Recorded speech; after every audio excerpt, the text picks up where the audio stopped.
Joy strength is actually related to brain development.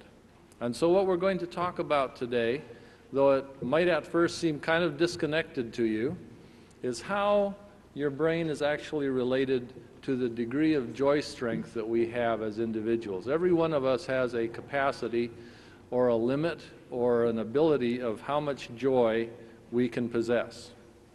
And we also have a limit based on how much joy we possess and how much difficulty or trouble we can endure and still maintain our sense of self and function as though we were sort of a unified human being. Now, that may not make exactly a lot of sense to you right now. So what I'm going to end up doing to you is flooding you with a lot of different information, which I hope I'll make interesting and cogent. And then as we get the information laid out there, we're going to weave it back together. The interesting aspect of all of this is that the information I'm teaching you now has only been available to us in about the last 5 years. And these are based on relatively new developments in the area of brain imaging. Brain imaging is the computerized study of the brain under a variety of different conditions that can tell you what is actually going on in various points in the brain while other activities are taking place. Up until that time, we had no idea of what part of the brain was involved in what. We could take apart a brain by dissecting it, but of course you are going to learn very little about how a person ticks from that. You might learn a little bit about the structure of the brain, but you won't learn very much about the individual. Well, these brain imaging studies have let us, at long last, begin to put together information from a variety of different sources. And there's one man in particular, Dr. Alan Shore, from UCLA, who has spent many years putting all of this together, and I thank him very much for that because I would never, ever have spent the time to do it. And he's collected information from a whole variety of different fields that have never been combined, and his research is the basis on which a lot of this presentation is made. So I'm thankful to him and for the effort that has been made to do really some outstanding scholarship. He's been called the Einstein of psychiatry, and probably appropriately so. Now, when I came to understand or get this information was a couple of years ago, and we were developing what is called the life model of redemption and maturity in our center, which is the Shepherd's House in California. We were trying to look for a model that was deeply biblical for how people were to grow and mature and heal. We were tired of being psychologists who were Christian in the same sense that you get a Christian dentist, you know, and they do the same thing any other dentist does. It just happened to be a Christian that's doing it. We were looking for something that went beyond that. And in the middle of doing that, we began to describe what we could see from our own experience, what we could see from the Word of God. And we discovered that, especially dealing in the lives of people who are deeply wounded, that they only healed in community. And that the only kind of community that really helped them to heal was community that had deep bonds of love, where the people and the individuals were connected by love, not by fear. Most of these individuals had grown up in communities where people dealt with each other on the basis of fear. And this was a major shift that had to take place in their minds. And we found that their brains did not change real quickly from one way of operating to the other. And in the middle of all of this, a brochure came across my desk from a psychoanalytic conference down in Newport Beach, which is the last place in the world I'd ever go. I get all of these brochures, I throw them away. But somehow or another, I picked this one up, I opened it up, and it said something about the neuropsychobiology of bonds. And I said, somebody's got to go and hear that. Well, none of us could go except for one intern, so we sent that poor intern down there to listen to this lecture. And the intern came back, having not understood the lecture particularly, except to say, I think this guy's saying the same things we are, and he's got all this good neuroscience, and I brought the tapes back. So we sat and listened to the tapes. And I would play the tape literally one sentence at a time and stop and figure out word by word what that man had said.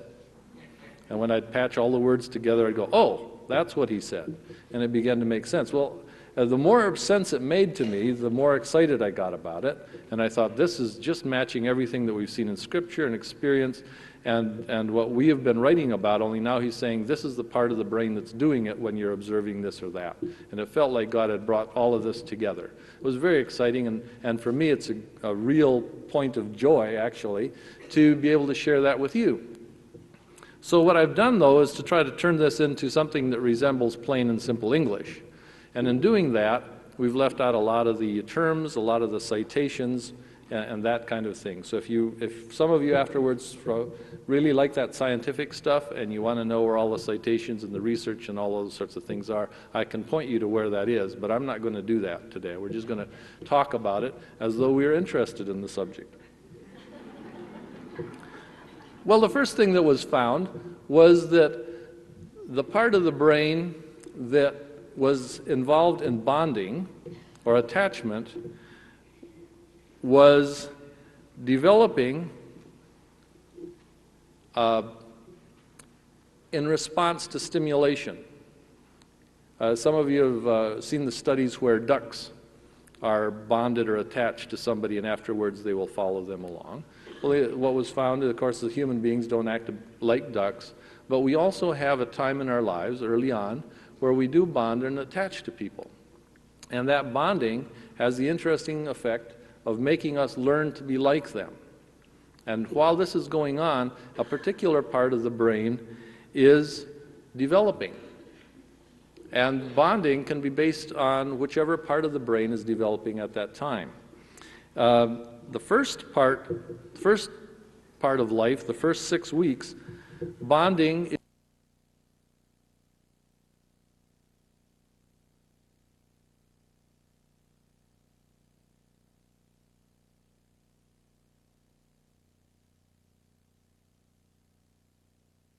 around them.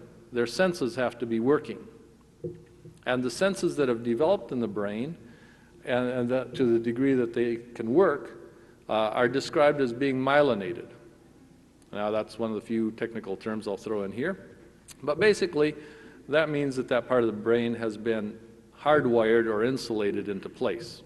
So once that has been done, the myelinization has taken place, that part of the brain is essentially set and it's working in order. It's sort of like up until then all the nerves in your brain are like a bowl full of spaghetti and they're just all tossed in there, and wherever they happen to cross and touch they can spark back and forth and send signals any which way. And so the signals that you get are very clouded and uncertain. But when it's myelinated, every one of those little nerves gets insulated with a little layer of fat called myelin, that's why they gave it that fancy name.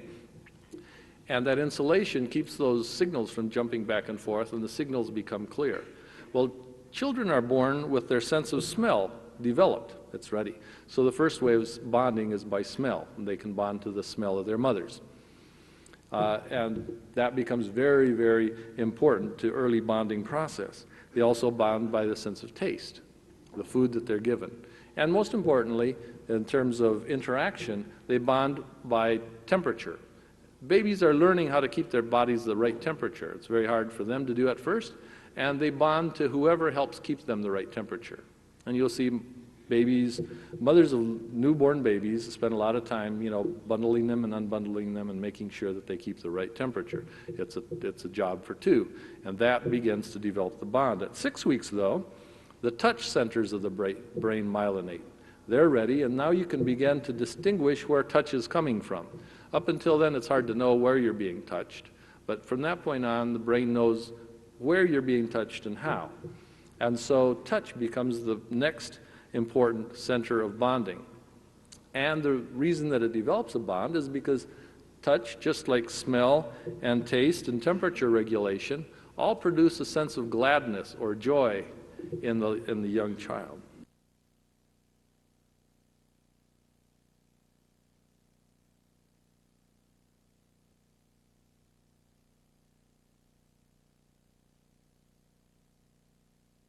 Glance is now focused. You know the baby is looking at you and seeing what's going on because they're getting a clear picture. And at that point in time, babies are very, very interested in looking at the faces of people around them.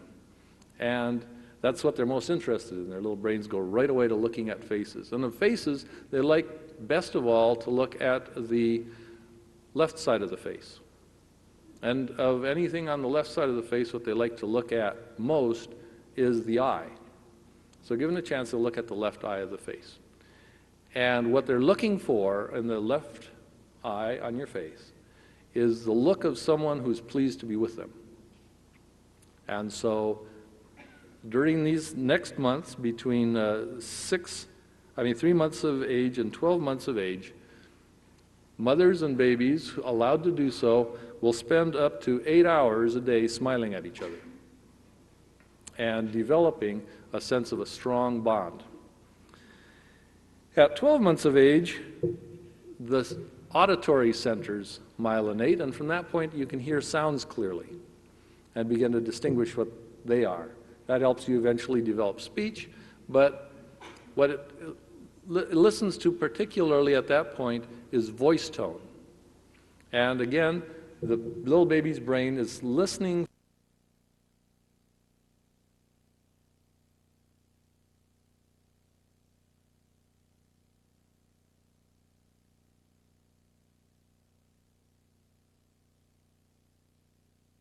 is interpreted on the right side of the brain, whereas words are interpreted on the left side of the brain. Have any of you ever been in a discussion with someone, probably your spouse, and they said it wasn't what you said, it was the tone of your voice?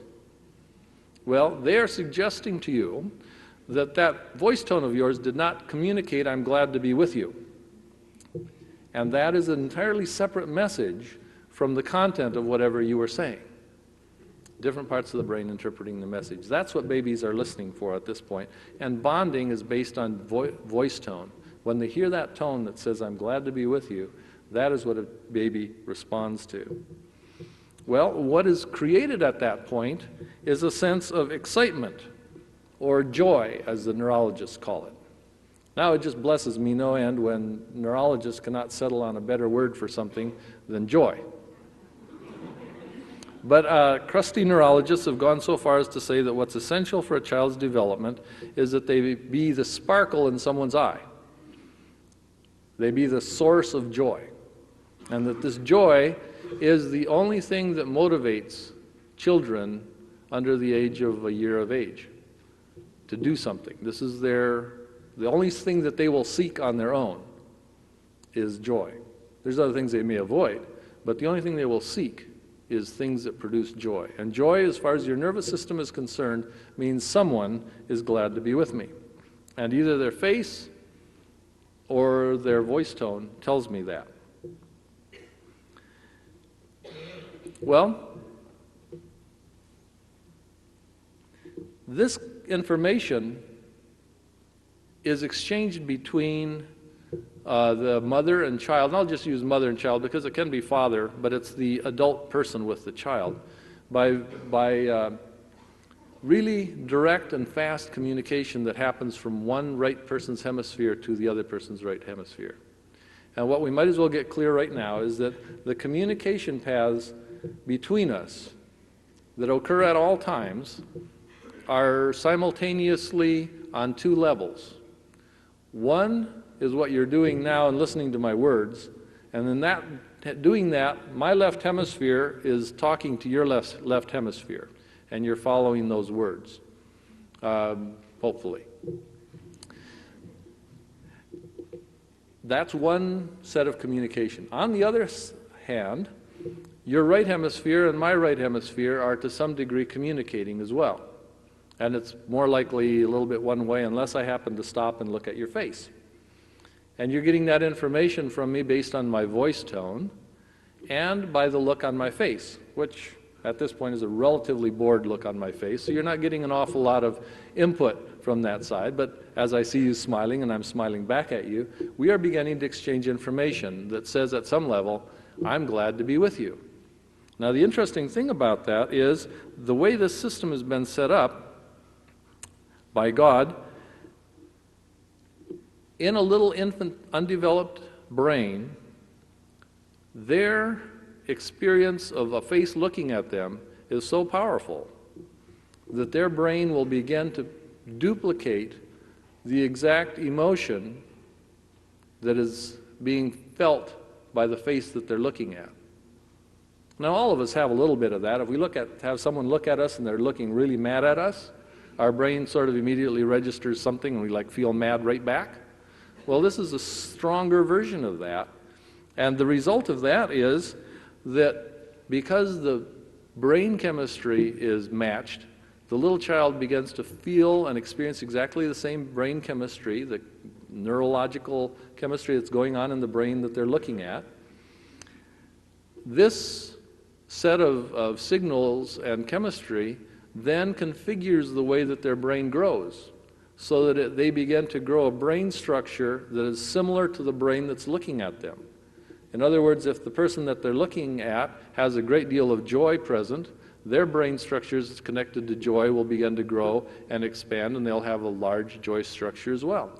If their face they're looking at has a great deal of anger on it, their brain structure connected with anger will begin to grow, and they'll begin to have a large brain structure connected with anger. If the person that they're looking at is depressed, they will begin to develop brain chemistry similar to the depressed person, which would mean that all of the little serotonin receptors that are supposed to be developing are then actually snipped off by the brain, disconnected, they're erased out of the brain, so that the brain comes to be configured like the brain that they're looking at. And this communication between the child and the adult is not only this powerful, but it's extremely fast. The expression on someone else's face will register in the child's brain within 40 milliseconds, which is roughly the amount of time it takes for one brain cell to fire. And a complete cycle of communication from one right hemisphere to another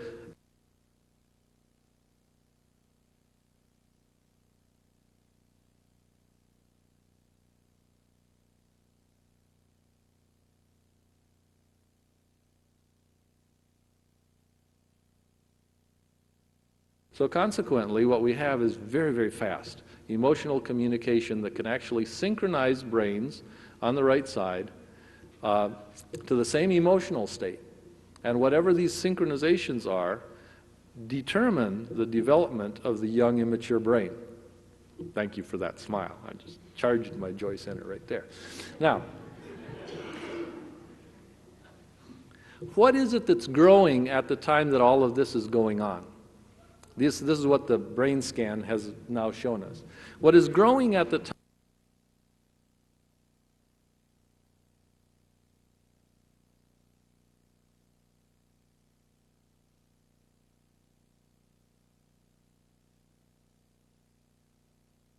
and that means it's on the right side of the brain.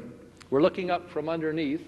So this is, the problem with that is that the right side of the brain is actually on the left side of the screen, because you're looking from underneath the brain. Yes? It can be raised up. The problem with that is it goes out of focus if it gets raised up. So let's see. Don't know how to solve that problem. Thanks. You can? All right. Well, put it up. I was unable to focus the top part, but if you can do so, please do. While you're entertaining yourself with that, I'm going to go back to the right orbital prefrontal cortex. Yes? The questions? Okay. I'll repeat the questions. The questions is, can the picture be raised?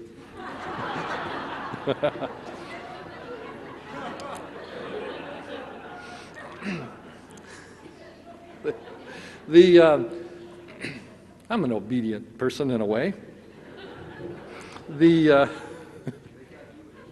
got healing for that? Yes, he says. Okay. The right orbital prefrontal cortex is on the right side of the brain, and it's called orbital because it's right behind the orbit or socket of the eye. So it's on the right, behind the socket of the eye. Prefrontal cortex because it is before the front, prefrontal.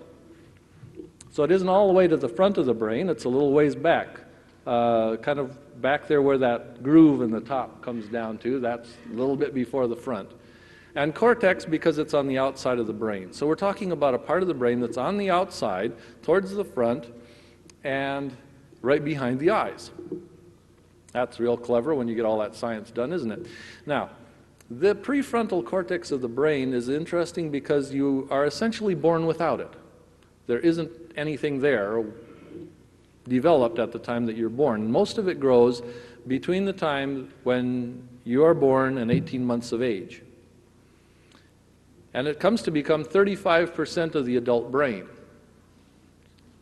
And how it grows is directly related to the kind of stimulation or interaction it gets. Now, this is even more dramatic than just the kind of stimulation it gets, because some of it will grow anyway without stimulation, but the brain will remove whatever part of it isn't used. So that even though it grows, if someone does not stimulate it and use it, the brain will automatically go in and trim it off because it wasn't essential, wasn't used. So even what your genes would allow you to grow, if it is not used during this period of time when its growth is going on, it will be removed. And great lacks of brain cells in the area of the orbital prefrontal cortex have been found in conditions such as depression, attention deficit disorder, post-traumatic stress, dissociative disorders. Did I mention depression?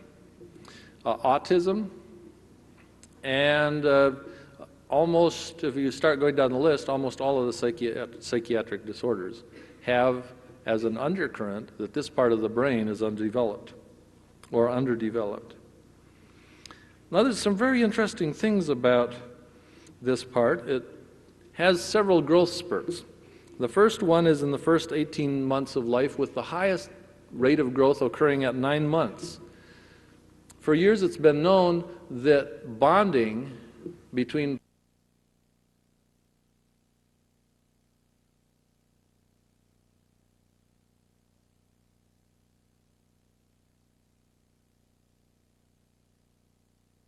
at each other. And the smiling back and forth stimulates enormous growth in this part of the brain. I should stop here to just make a parenthetical comment. This growth begins at about 3 months, is when it really begins to accelerate, which is about the time that most mothers go back to work after having their children and put them in daycare. Also, it would seem that the group of children that have been raised in daycare are showing enormous amounts of attention deficit disorder. I don't know if that's related. I have a strong bias. The next growth spurt happens between 3 to 5 years of age, with the peak about 4 years of age. This is about the time of normal development when children are beginning to take care of themselves, go out in the world, and where a strong attachment to father is important.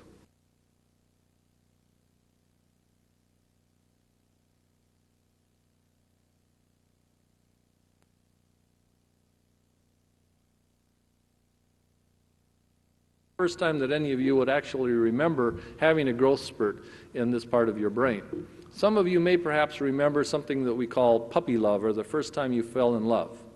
This is a bonding experience, and what you began to feel at that time, that euphoria, that giddy look and wanting to look into somebody else's eyes, and all you could do is think about them and you just wanted to be near them, and when you did, you just felt so wonderful that you thought you didn't have to walk on the ground. This is what growth of the orbital prefrontal cortex feels like for the infant. You can now remember what it's like. And so that sense of euphoria, of bonding, falling in love, that is joy. That is what we're talking about when we're joy. Someone is glad to be with me. This happens again when the birth of the first child occurs. This is especially true for the mother, whose biochemistry, as she is going through gestation, actually prepares her for another growth spurt at this time, so she's just all set for bonding. And then it also happens very often at another peak with the first grandchild. Interestingly enough, while most of the brain does myelinate and stop its potential for growth, the orbital prefrontal cortex in the area related to joy and bonding retains fetal biochemistry throughout your whole life. In other words, it's in the same readiness to grow as it was before you were born. So it's one of the few parts of the brain that you can actually stimulate and still grow new brain cells and new brain structures throughout your life. This is very, very interesting for us who want to talk about the deficits of joy early on in life. Now, the bad news of that is that there are certain parts of this orbital prefrontal cortex that can't be regrown, but the parts related to bonding and joy can. But we'll look at a little bit of that as we're going along.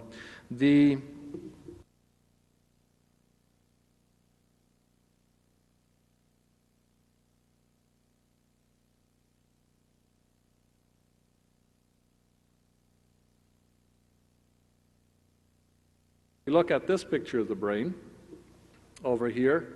This is the side view taken down the center of the brain. You see where there's that kind of shelf coming in from the front. The front is the side towards me.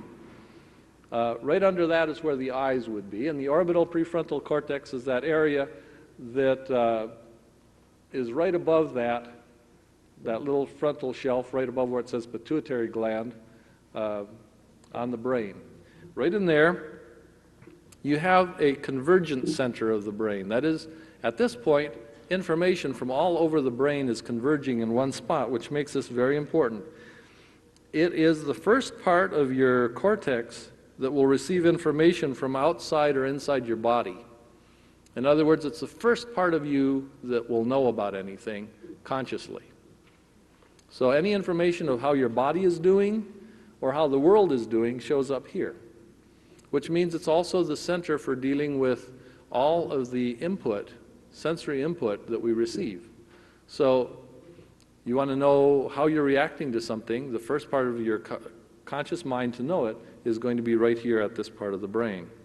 It's also the control apex of the brain. That is, it's at the top of the command hierarchy. Different nerve centers have the capacity to shut down other ones when they don't want them around. This one is the command post. This center of the brain has the capacity to talk with all of the other parts of your brain. It has the only part of the conscious brain that can deal with your immune system. It deals with your pain control. It deals with your internal neurotransmitters. This part, when it grows, will grow all of your, the majority of your serotonin receptors, and those are the ones that regulate our level of depression. So if it is stimulated when you're young, you grow lots and lots of serotonin receptors, and consequently, if you ever get in a situation which might be depressing, you have lots and lots of chemical reserve within the brain to function with. But if that area doesn't grow, then you have relatively little to back you up. You have little nervous energy strength to deal with depression when it comes along. You'll be easily susceptible to it. That, unfortunately, is one of the parts of the center that is largely determined within those first 18 months. So regrowing that is, at this point, seems to be sort of out of the question. There's some evidence that you can do some growth, but certainly not a whole lot. Also regulating your immune system. It monitors your blood pressure.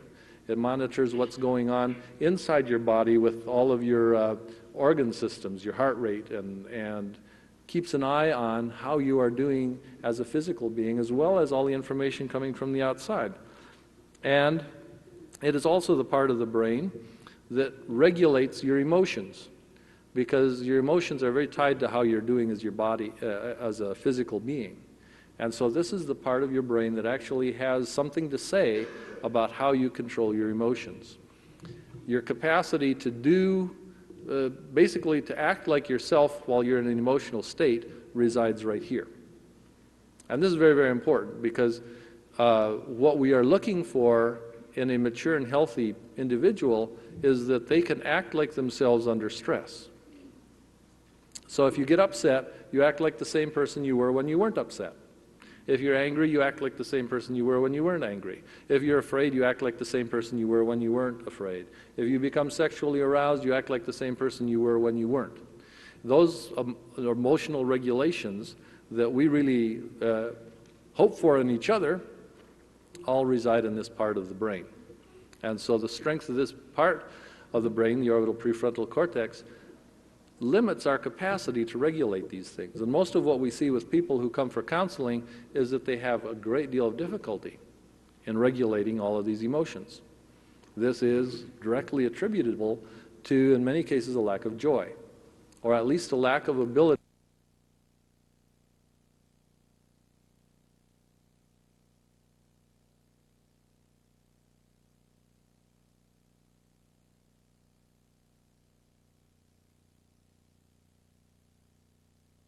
Psychologists will no longer be talking about the limbic system.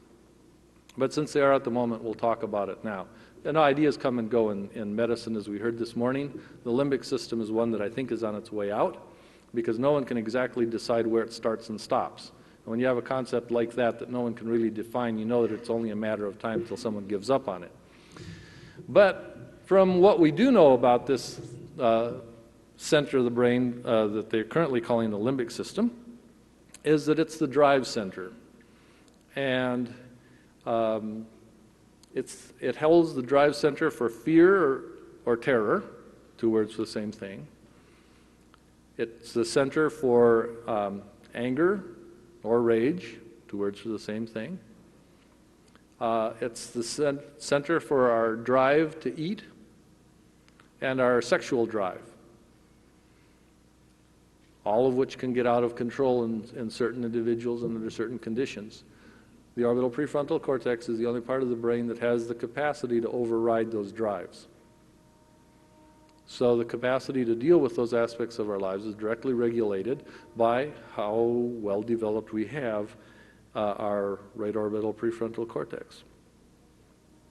Now the interesting thing about that is all of those drives are very closely related to a lot of things that we consider moral issues. And so we're not far away from talking about aspects of our brain that impact strongly on what we would look at as moral issues and morally directed behavior. And the strength with which we approach these, and we've watched, no doubt, that various people have very differing amounts of control over those aspects of their lives, is related directly back to the development based on joy. Well, the right orbital prefrontal cortex has a few other characteristics that would be interesting for you. The first is that it's nonverbal. It's on the right side of the brain, and it is almost fully developed by the time that a child has a vocabulary of 15 words. Its growth is basically over. And it's on the side of your brain that isn't concerned with words particularly anyway. So its growth and its way of self-regulating and communicating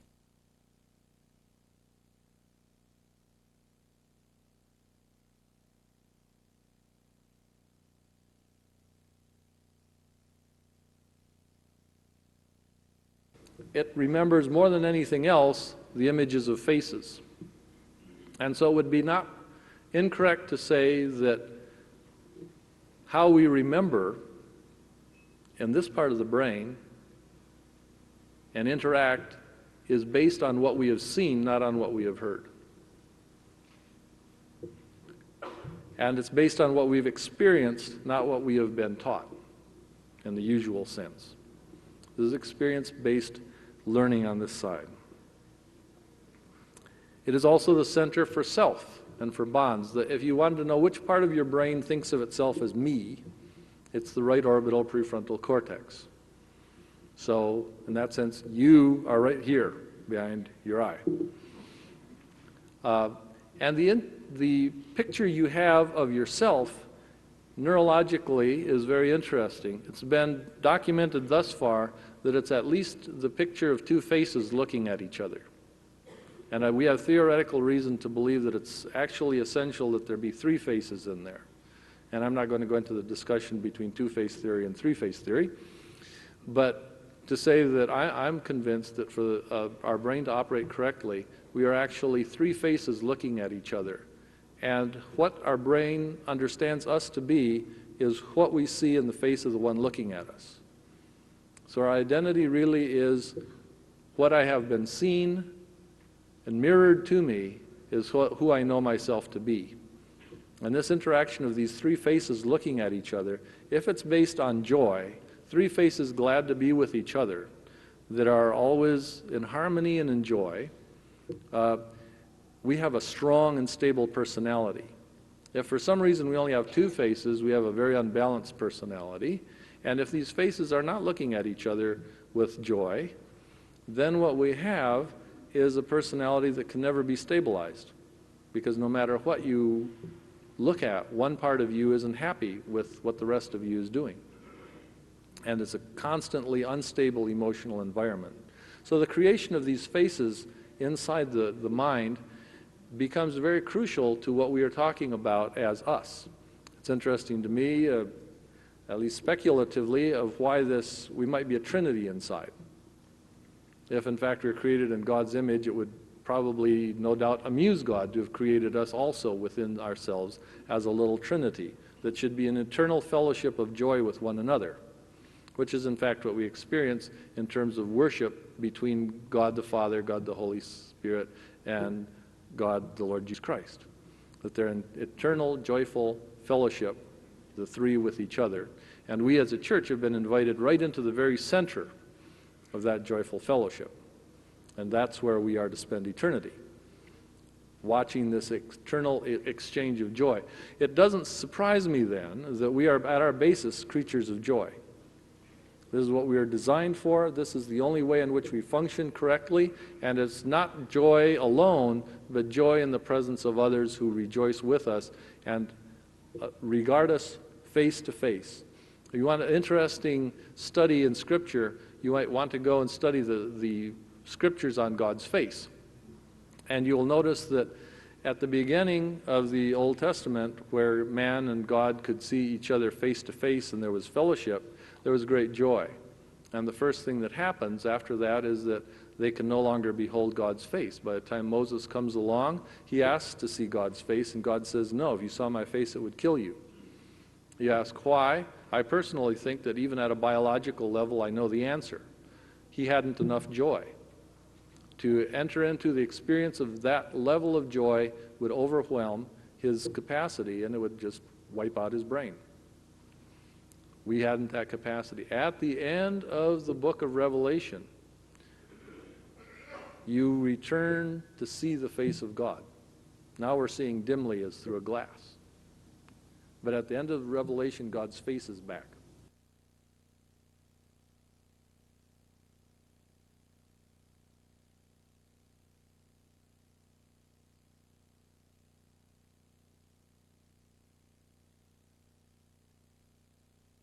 Each other. Way down at the bottom of that brain, kind of right in the center of all of those squiggly marks there on the brain, you just threw a dart right in the middle of that, there's a section of the deep limbic system that's about the size of a walnut, and it's involved in attachment. It's your attachment circuit. It works a rather lot like your thirst circuit. And you know your thirst circuit works like because your mouth starts feeling like you're thirsty, and pretty soon you'll get something to drink. But you don't just keep drinking forever. After a while, something in your brain says, that's enough, put it down, and it switches the circuit off. And our attachment circuit is that way. Our attachment circuit looks for someone who wants to be with us, and when it's experienced that, in return, it says, that's good, now I'm ready to go on my way. And so you begin to look at the aspects of what a healthy attachment looks like. It has that aspect to it. I'm going to try to illustrate it here with these little lights. Suppose that this is your attachment circuit here as a little child. You now have your attachment light on, and you begin to signal that you want somebody to attach to you. If there is an adult around who is in tune with what you're doing, they will turn on their attachment circuit, and the two of you will move together. And when that happens, after a little bit, the child says, oh, I'm satisfied, turns off their attachment circuit, and the adult responds by turning theirs off, and the two go on their way. And then when the child again wants to be attached, their circuit comes back on, someone's paying attention, the adult's attachment circuit goes, oh, there's my baby, and you get together, the baby goes, oh, this feels good, and then they want to go to sleep, they want to just crawl off, do whatever they want to do, but they are securely attached. There is a harmony there. Someone is paying attention to me. Insecure attachments are when something goes wrong with that nice balance between the two people. And what that does is it produces an imbalanced picture of faces inside the mind. The first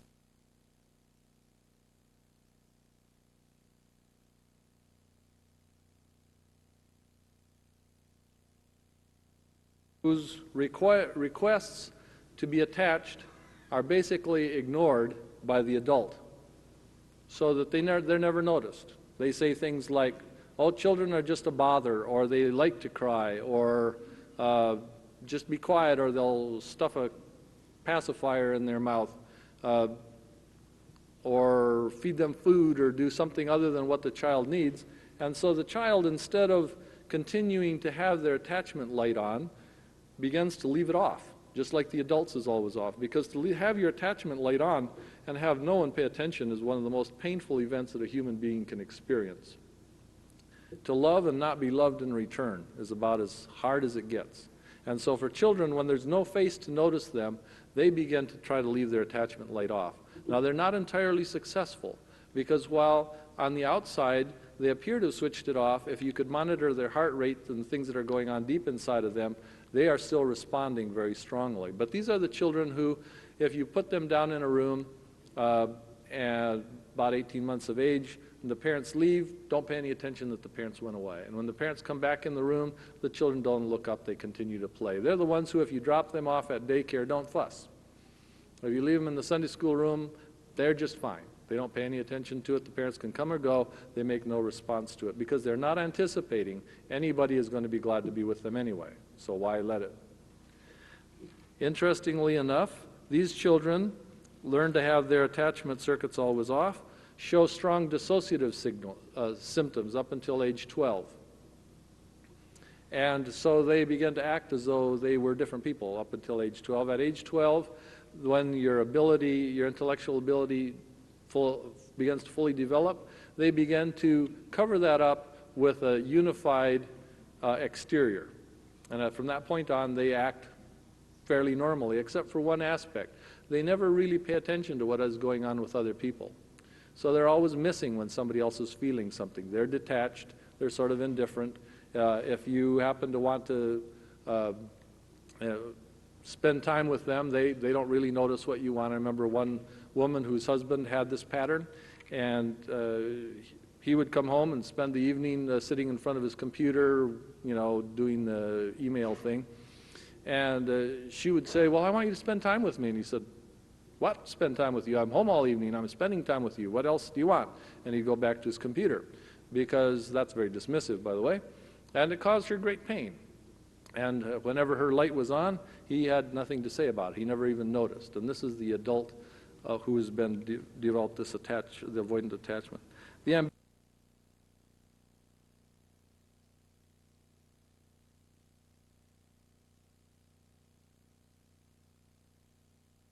terms, so I can't make them more helpful at this point. The ambivalent child always has their light on. And the reason they do that is because they have a distracted parent. Their parent is interested or paying attention to something other than the child. And so whenever they do happen to notice the child, they say, oh, there's my baby, and they come running over to spend time with the child. And then when the parent has had enough, they go away. And it's based entirely on the parent's needs, not on the child's need. Now, the most often source of this is not, as you would expect, from negative emotions. It actually comes from positive emotions.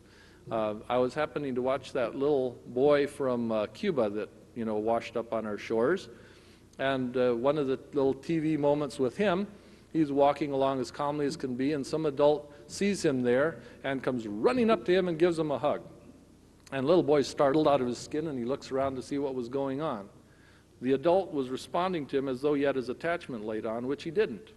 And he didn't know what to do with it. He was totally confused by that. This wasn't a moment. This was not a request from them. It had nothing to do with him. It was a made-for-TV moment, not related to his needs at all.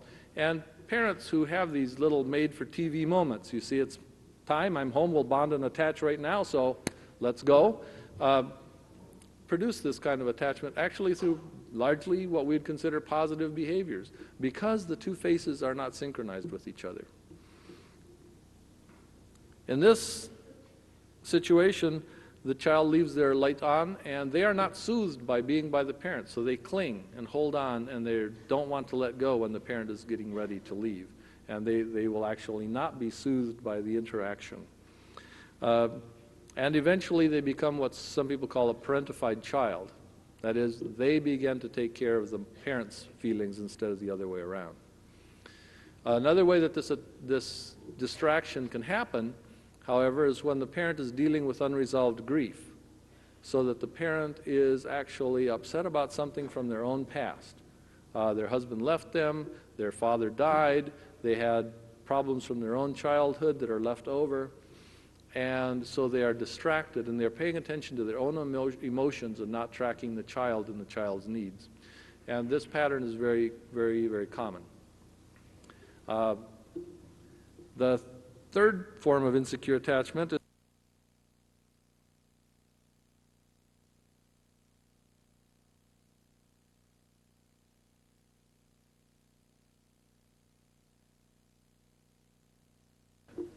and you can be a scary parent one of two ways. You can either be a scary parent because you get mad at your child and yell at them and do things to scare them, or you can be a scary parent because you yourself are afraid. So when the child tries to get close to the parent, the closer they get, the more they pick up on this right hemisphere. The closer you get to the person who you're supposed to get comfort, it becomes totally disorganizing, because how do you solve a problem like that? How do you get close to somebody when the closer you get to them, the scarier it gets, and instead of comforting you, they produce exactly the opposite? This is the group that is most commonly found in post-traumatic stress disorder, dissociative disorders.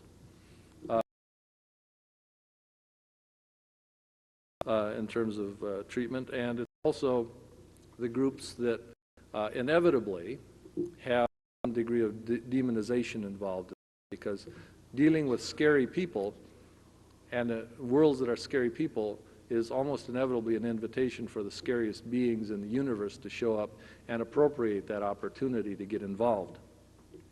Particularly since the child knows they have to bond with someone who's scary anyway. And this is a perfect setup. I'm scary, but you can bond with me. I will be your friend. I will be with you, or I will torment you if you don't stay close to me, which is another parental message that comes. All of these are the enemy's thinking in a child's life.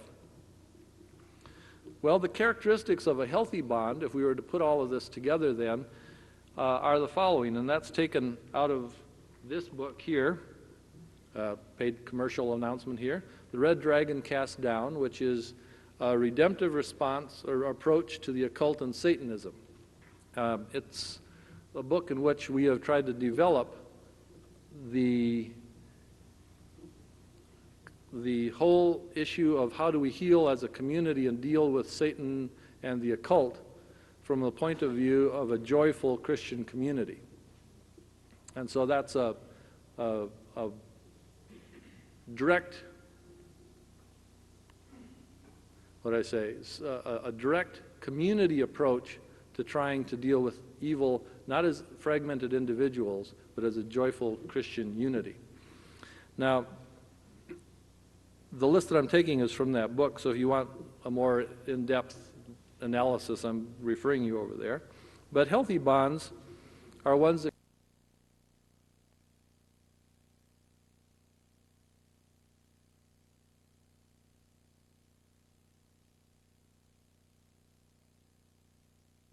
by another person. And then when you've had enough, you move apart. And so when you move apart, you actually incorporate the other person into yourself. So we find that God comes and moves close to us. He sends Jesus to earth, and then he goes away. And once he goes away, we begin to incorporate him into our hearts. I act more like my mother. I'm getting ahead of myself. My mother taught me how to bake cookies with her. And when I'd bake those cookies with her, I learned to bake them the way that she did.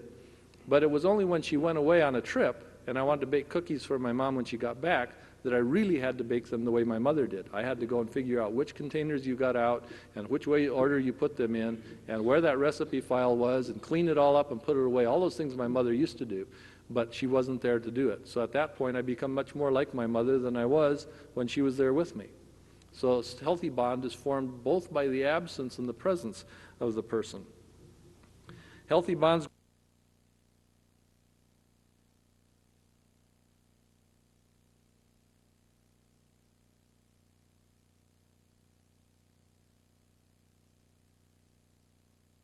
who's paying attention to who you are and what you need, you have a better chance of acting like yourself. And the person that you're dealing with will model that for you. It'll say, here's what people like us do when we're feeling this way. And so it's in that presence of some people who already knows how to act like themselves that we learn to act like ourselves. Healthy bonds provide both freedom and connection so that you can move apart and still feel connected, or you can be close and feel connected. Unhealthy bonds tend to have one or the other. That is, I only feel good around you if I'm not around you at all. Or I only feel good around you as long as I'm holding onto your hands and I'm as close as possible.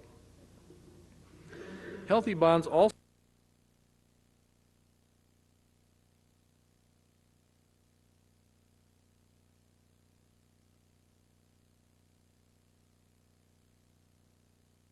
proud to say that if we have a healthy bond with God, He's going to be perennially and always stretching our limits to slightly more than we can actually handle in order to promote growth.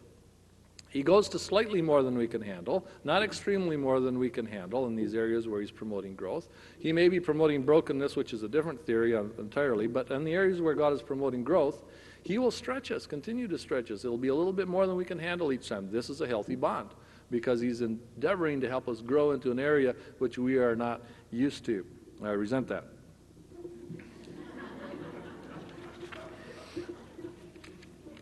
Now, the development of identity in infants is related to this part of the brain that we're talking about, the right orbital prefrontal cortex.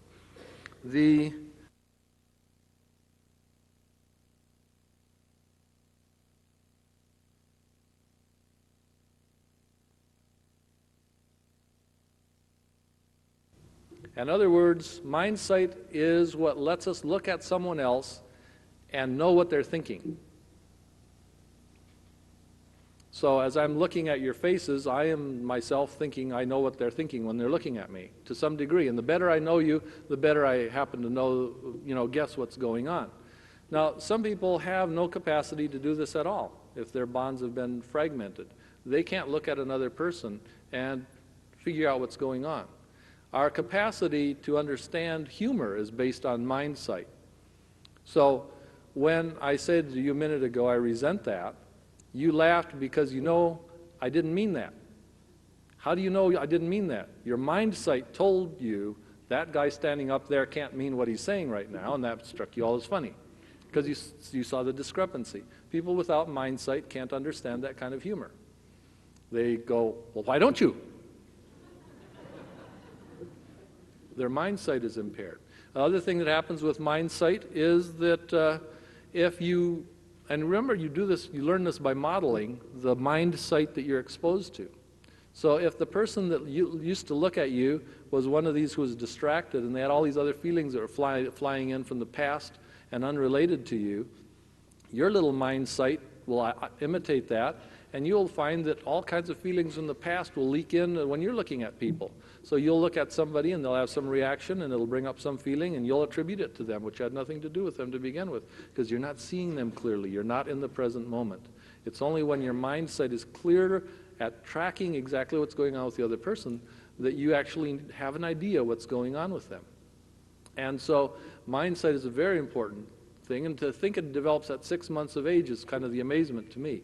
By that time, infants can look at you and understand that there is a mind behind the face looking at me, and I can understand what's going on with that. Part of that leads us to the fact that by 1 year of age, children have learned how to put a fake emotion on their face because they know that the face looking at them doesn't want to see what they already are feeling.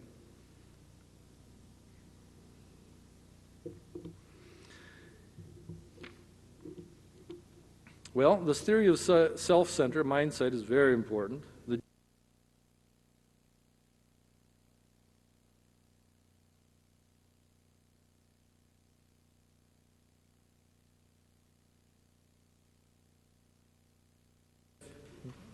Joy means that someone is glad to be with me.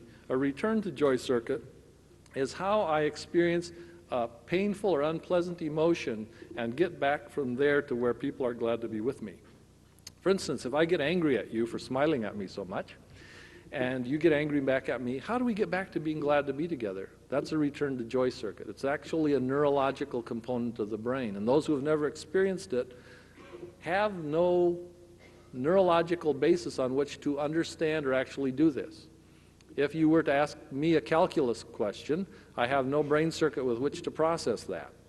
And so we would not have an answer, because I simply wouldn't know what you're talking about. The same way, if there's no return to joy circuit, it's impossible for me to understand how we get back to being glad to be together from an emotion which there has not been this experience of returning to joy. These grow between 12 and 18 months of age, and we'll talk about the development of that a lot later on. The next thing that happens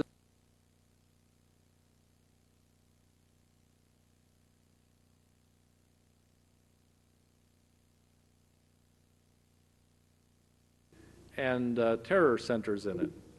And so the little child who has learned between 12 months of age and 15 months of age how to return to joy from fear and anger has this interesting thing happen to them. Right at the age of the limbic system wiring together, it's like the power drive kicks in on rage and fear. Whereas up to now, they just sort of felt a little angry and afraid. At this point, they really feel it. Their whole nervous system kicks in with enormous power. And a child who already knows how to regulate and return to joy from fear and anger can manage somehow this supercharged anger and fear. Otherwise, you get these terrible twos, where children run into terrible temper tantrums and rages, and they become terribly afraid at night, and you get night terrors and those kinds of aspects, because they can't return to joy. They can't figure out how to be relational human beings now that the power is kicked on. Very important to have the training before you turn the power on. It's sort of like, you know, you want to try driving in a simulator before you get into a race car. Well, the children who haven't had the driving in the simulator and learning to deal with the low-level emotions are in real trouble when those big ones kick in, because if their parents weren't glad to be with them before, they sure are not going to be glad to be with them now. And all you can then begin to do is try to suppress that instead of teaching people how to act like themselves under those conditions. After that, the joy ring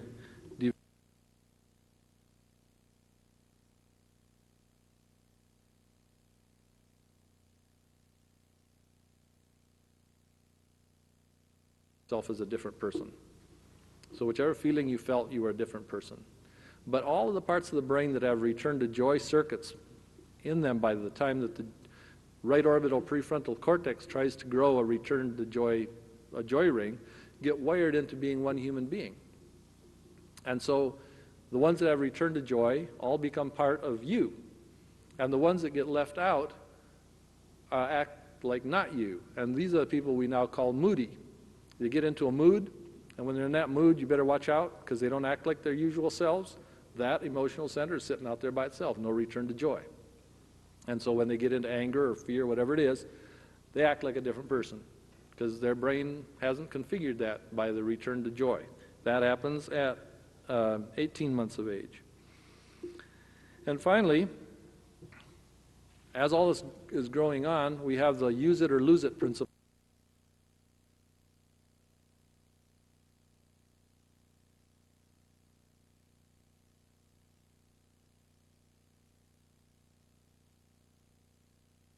Processes that removes whatever part you haven't used. So even though there might have been a circuit growing down there to return you to joy from anger, if it wasn't used, the brain snips that off. And so then even the capacity to have it sitting around waiting to be activated isn't there. Well, what happens with God when we think about all of this? I'm going to get a drink of water here.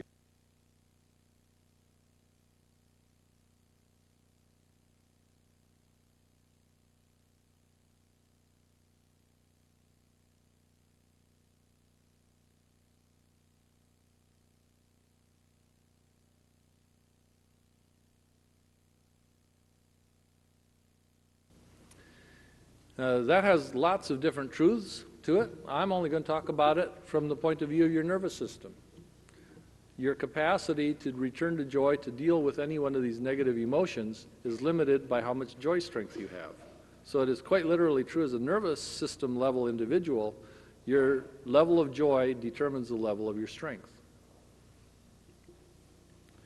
And I'm not saying that's all that verse is about. I'm saying that there's a physical parallel to that verse that, in terms of us as human beings, is definitely important. Is joy reflected in God's voice and face? Well, we have Acts 2:28.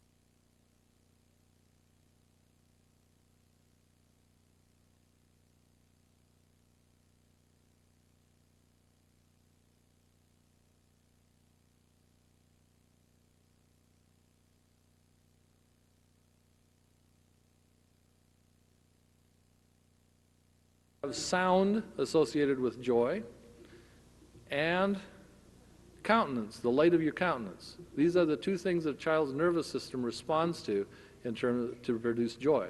I might add at this point, it is also the two things that the adult nervous system responds to produce joy. So if we want to have joy, it comes from these two sources. And here we clearly have God communicating to people that way. Is it any surprise then that we who are made in His image communicate joy in the same ways, by the joyful sounds and the light of our countenance? Then this blessing which was to be said over the people of Israel 3 times a day, or was it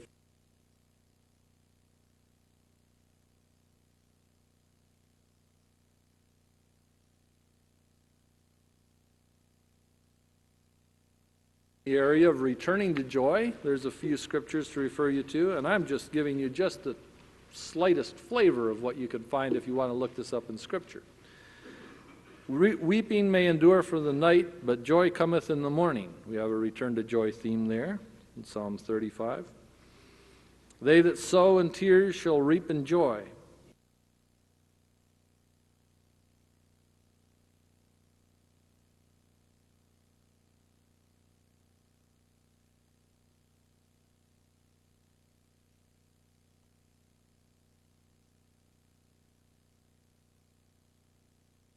We have returns to joy promised to the people of God from a whole variety of unpleasantness or negative feelings. So the pathway back to joy is a pathway that God is quite used to leading His people.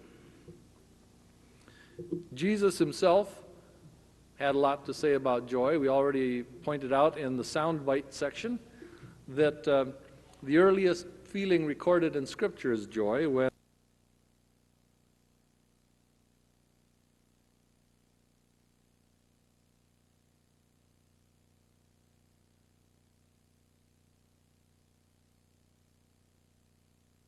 I'm very impressed by the fact that Jesus gives that as the reason for His teaching. This is not incidental, but this is why He taught what He did, was that He thought that this would be something which would provide us with joy. This makes sense to me if we are essentially creatures of joy, if joy is where we are to live, and joy is what we are to be about, that His teaching would be to bring us to the point of being the kinds of creatures He created us to be. It ought to be a pathway back to joy, what our nervous system tells us is correct. And here we have Jesus saying, yes, I came here to teach you how to be creatures of joy. Now, this involves far more than our nervous system, you understand. But I'm talking about the nervous system aspect of it. Even at that level, you want to get down to the basic biology of us. We are still creatures of joy. How much more so our spirits and souls?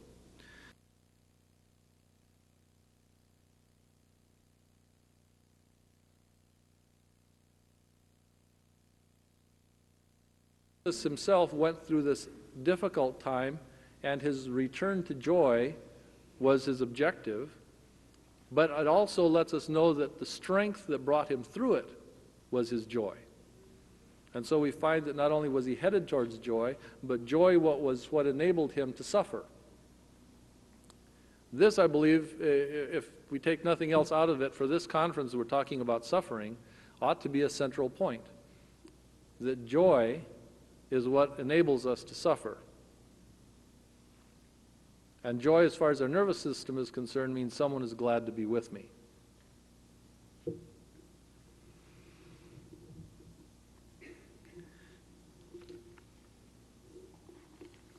Well, let me make this kind of more fun for you now, I hope.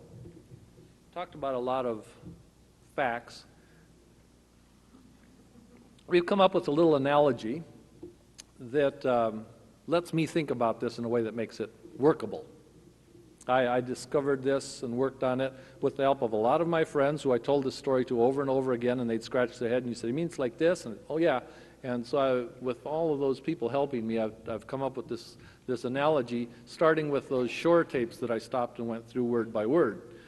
And so what we first began to think about, when thinking about joy as our natural state, was what it was like to go camping. And then when you go camping, some of you may have gone camping, taking your families camping. First thing you do is you go and set up camp. And this is where we are and this is where we live. As far as our nervous system is concerned, joy is where we are and where we live. Our camp, our home, the place where we set up.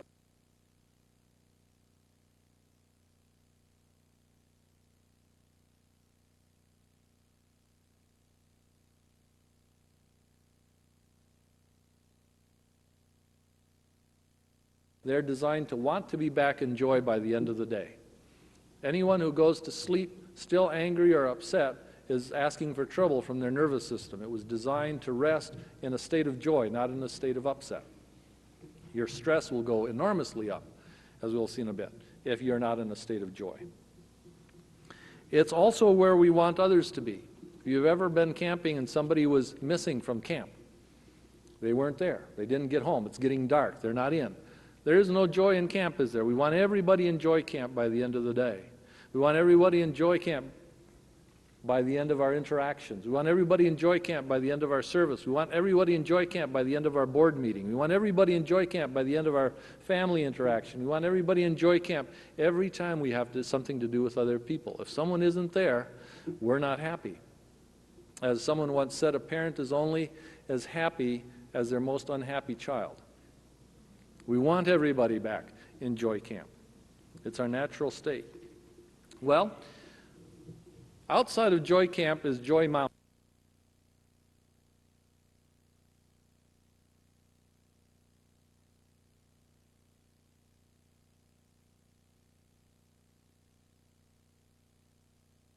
That's looking at them.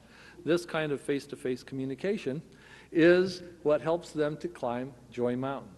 But initially, they have just a few nerves to do it with, just very little nervous structure, so very quickly they get to the top of their capacity to feel joy. And when they reach that state, it's very much like someone was tickling you, and when they tickle you too much, you can't stand it anymore, you feel overwhelmed, like you have to have this stop right now, it's not funny anymore. That's what it feels like when a child exceeds their capacity for joy. So a child who's gotten as much joy as they can stand will suddenly look away from the parent. They'll disconnect eye contact. And if the parent is responsive, they'll disconnect eye contact too until the child looks back and is ready to climb again. And most of us have tried to take a child through something and they get tired and they stop and you have to wait till they're ready, then you start climbing again. And by continuing to slightly exceed their boundaries and their capacity, you stretch their capacity for joy. So every cycle stimulates more nerve cell activity. It's a little bit, if you could watch the nerves inside, like springtime blossoms on a tree. I have an apricot tree, and in the spring it just throws out 1 million of these wonderful blossoms, far more than you could ever have apricots. And then the ones that aren't used are dropped off. Well, it's the same way. Your nervous system will throw out all these nerve endings in response to joy. Spring is here, and the ones that are used will be incorporated, and the ones that aren't drop off. And it's springtime in the brain. Joy is growing. It is growing, and each time the child's capacity is larger and larger until eventually they reach the limits of their nervous system. This is as much joy as a human being can stand. It's as much as they can experience using their little nervous system. This is the height of joy. This is their joy strength. And they do that by working out on Joy Mountain from 3 months of age up until 12 months of age. Those are crucial months to develop joy strength. Then at 12 months of age, a good mother will begin to intentionally make their child feel bad. They will actually respond in a different way than joyful to the child. Let's say that the child who's used to seeing mommy smile at them every time they're around has gone exploring and they managed to get their hand down inside their diaper and discovered something warm and squishy in there. And they bring that out to show Mommy and say a wonderful discovery they've made. And Mommy, instead of going, "Oh, honey, I'm so glad," ooh, to see, registers something on their face other than joy. Disgust in this case. Interesting thing about this part of the brain, the right orbital prefrontal cortex is directly wired to the right side to the left side of your face. And it will authentically put on the left side of your face whatever feeling you are experiencing. It can't be faked. So the authentic feeling that you experience will be instantly or almost instantaneously expressed on your face. It registers through the way the eyes line up, right on the right hemisphere of the child, who immediately knows, Mommy is not glad to be with me. And the feeling they experience when someone is not glad to be with you is a feeling we call shame. I just want to hide and disappear from those eyes that aren't glad to see me. And the mother, seeing shame on the child's face, will then tune into the child's shame. As she's tracking the child, her face will then show shame. Oh, you feel shame. And by registering that shame, the child realizes someone has recognized where they are. They're no longer in joy camp. They are now in some pit off the side of the mountain. And they need to be brought back to joy camp. And when someone synchronizes their face with them and says, I will feel that emotion to you, and even though we both feel shame now, I kind of feel shame, Mother says, maybe because I looked so disgusted at you a minute ago, and I didn't want to really make you feel all that shamed. But I'll get us back to where we're glad to be together. And so the mother is showing the child how to manage this feeling of shame, cleans the child up, and pretty soon they're back to joy again. They're glad to be together. And what did the child learn? They tracked the mother's brain all the way along, from feeling disgust to shame and all the way back to joy. Now there's an early path back to joy. And by repeating this many times, the child learns that, oh, even when we have shame, there's a way back to joy. Someone will want to be with me. They will join me in that experience. And they will have as much strength to get back to shame, from shame, as they developed climbing Joy Mountain. So let's say the shame is a real deep pit. If they only climbed a few feet on Joy Mountain, they'll only be able to climb a few feet in that pit. And then they'll be overwhelmed and they'll just quit. Their brains will disconnect. And their minds will begin to try to solve a new problem. How do I keep from ever going there again? Because there's no way back. And that's when you begin to have an established psychological disorder. Because people, instead of learning their way back to joy, now begin to figure out ways to not go to feeling. Because from that feeling, there's no way back. So it's dependent on two things. One is I have the joy strength to climb out, and the second, there's someone to show me the path back. And when you've learned the path back from all the feelings, you now have the capacity to suffer that feeling at its full intensity and still act like yourself. Then it's possible that no matter what kind of suffering comes upon you, it will not in any way stop you from being the person that you were when you weren't suffering. And this is the sign of a mature mind. Well,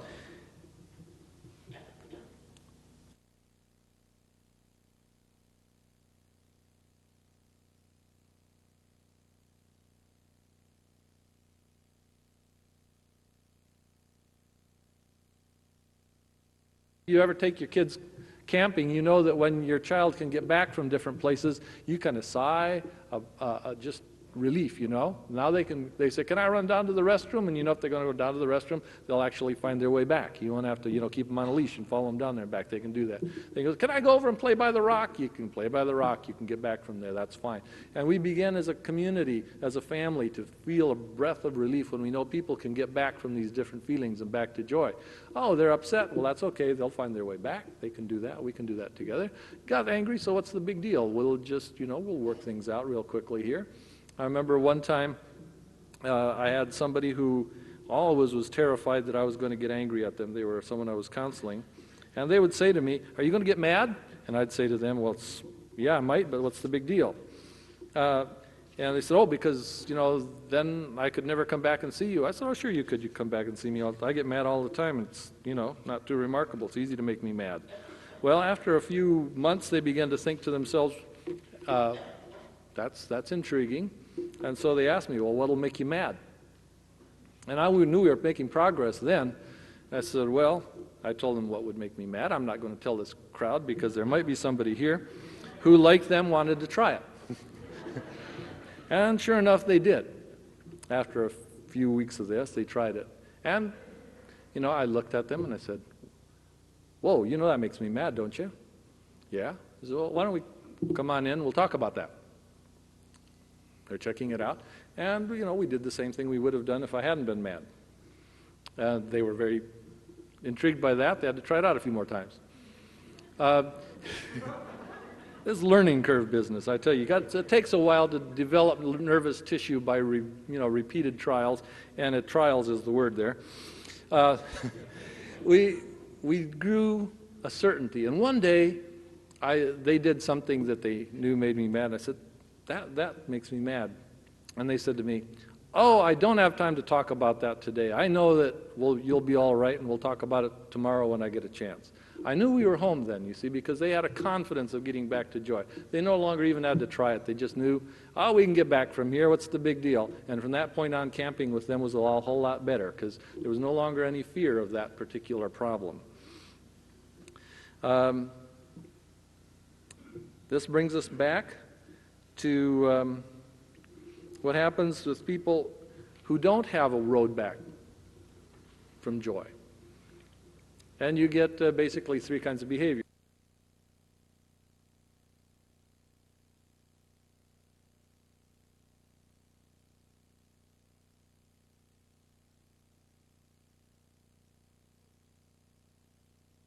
Participate in with. They'll often punish you if you take them to an emotion from which they don't have a return to joy. Those of you who have been pastors or counselors have experienced that, I'm sure. The second thing is they do sidetracks. They go to some other feeling that does have a way back to joy. And so very often you will find that women who are having some feeling from which they have no return to joy will go to sadness, and they'll start crying. Because from sadness, they know they have a way back to joy. Someone will want to be with them if they're crying. But if they're really mad at you, they won't tell you that they're mad at you because there's no return back to joy from there. Men, on the other hand, often do the opposite, and they will go to mad from whatever feeling they're having. Or they'll go to sex. Because sex, they know how to think about being glad to be together.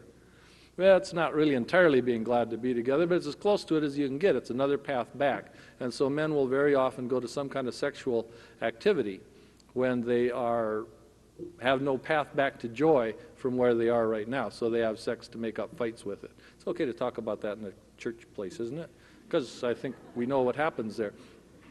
I might also talk about the other word that we usually don't talk about in Christian circles while I'm right here, and that is that very often self-stimulation is an attempt to solve this problem.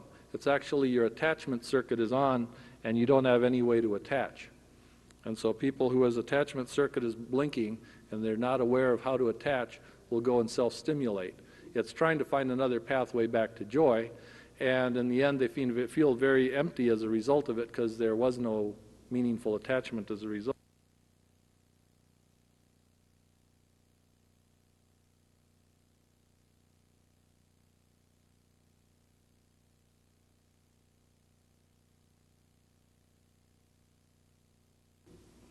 And the other thing that can happen is that you can end up in one of those non-joy places. You can end up over the ditch or in the swamp and not get back for months.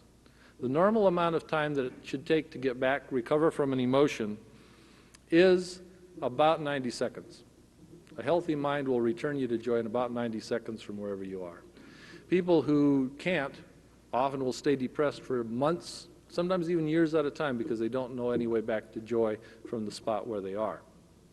And so that's the other pattern that we can see. Avoidance, sidetracks, and extended disturbances. Here we go. Next page. There are two ways to bond. Now that we understand these processes for joy, we can begin to make sense.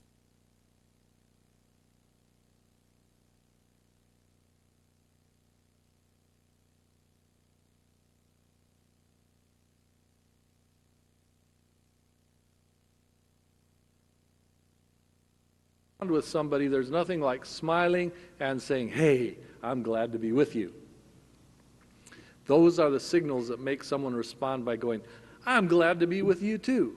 And that kind of joy is contagious because one mind amplifies what the other one does. And 6 times per second, the signal grows.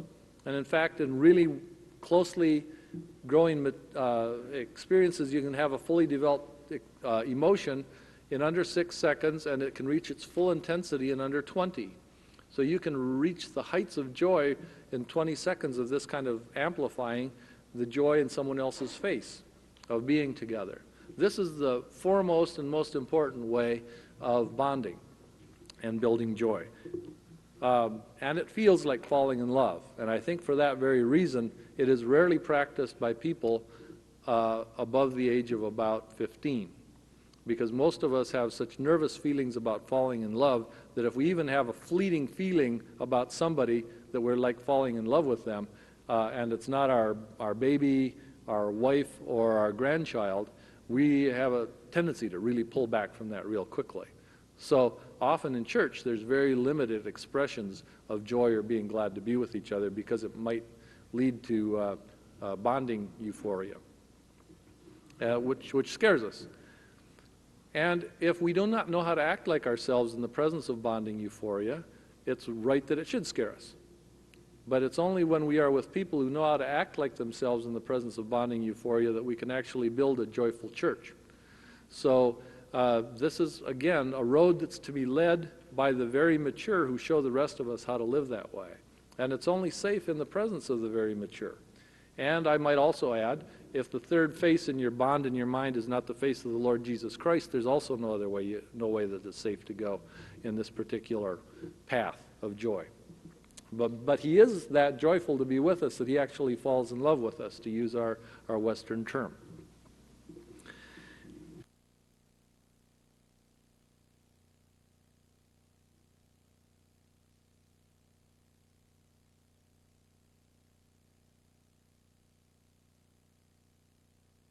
Pass them a blanket to keep them warm. Being a little of the Norwegian extraction myself, I like the thermostat set lower than some people do, so this is a more common problem than you might expect. But it's a way of bonding. Smell is another way. The funny story on this is that I've had 2 people now who had not bonded with anyone in their life and was part of counseling, began to bond with me.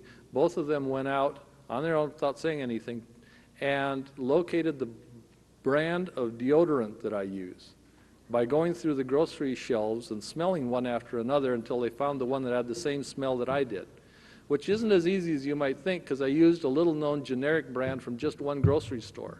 They found the right grocery store, the right generic brand, the right fragrance of that one that I was using just by going around and smell. I didn't know I had a smell. I would prefer to still stay in that point of myself right now. But sheepishly, at one point or another, they pulled it out and they asked me, "Is this the brand that you use?" And I was shocked on both occasions that they had gotten it right. And then they sheepishly said, I use that from time to time, or one of them said, "I keep it under my pillow." And this is, well, it both made me nervous and profoundly humble because that kind of responsibility is not one that I should care to enter into lightly. And perhaps I'd entered it into a little too lightly already. I was not really paying attention to the fact that somebody might actually be trying to become like me and hook up to me, because I was sort of thinking this as one more person I was going to see that day. And really, to tell the truth, these are some of the more annoying people I was working with. Well, they are, because they don't know how to attach to another person, and their mind sight is way off. And they had a very poor idea of what I was thinking and generally got it wrong. And to me, that feels like someone is falsely accusing me of all sorts of stuff, which isn't any fun to be around, you see. But they are precisely the ones that need this sort of thing. Well, food. How about food? Well, it occurred to me that the number one activity of the Christian faith involves around a meal. Food might have something to do with bonding and attachment. And it has to be the right food, doesn't it?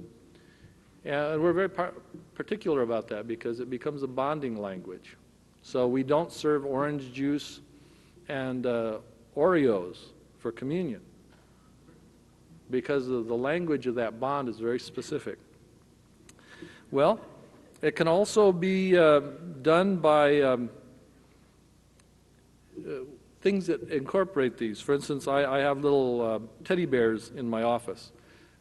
And in fact, in my briefcase with me, and I often put them up here on the podium, have a couple of teddy bears that people have given me over the years that I bring with me. They're a symbol of the bond.